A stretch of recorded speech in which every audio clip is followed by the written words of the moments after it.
యెహోవా దినము మనందరి మీదకి రాబోతూ ఉంది.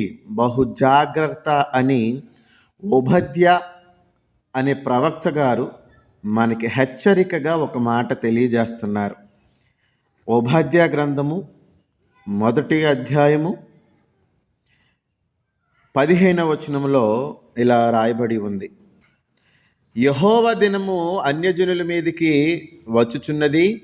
అప్పుడు నీవు చేసినట్టే నీకును చేయబడును.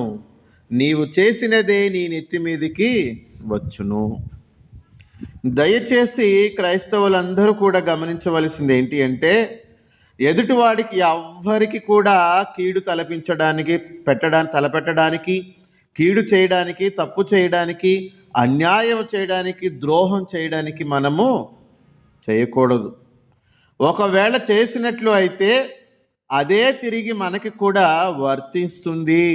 చాలా చోట్ల బైబిల్లో అనేక చోట్ల రాయబడి ఉంది, కీడుకు ప్రతి కీడు చేయకు, ఎదుటివాడికి కీడు తలపెట్టకు, ఎదుటివాడికి ద్రోహము చేయకు అని.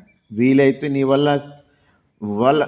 వల్ల అయితే సహాయం చేయి, లేదంటే వదిలేసేయి అని చెప్పేసి రాయబడి చాలా చోట్ల రాయబడింది. క్రైస్తవులందరూ కూడా తెలుసుకోవాల్సిన విషయం ఏంటంటే, యథార్థంగా ఉండటం నేర్చుకోవాలి. ఎదుటివారి దగ్గర నమ్మకముగా, విశ్వాసముగా ఉండటం నేర్చుకోవాలి. ఎదుటి వాళ్ళకి ఏనాడు కూడా మనము కీడుకు ప్రతి కీడు చేయకూడదు. ఎప్పుడు కూడా మనము తప్పుడు చేయడానికి వీల్లేదు.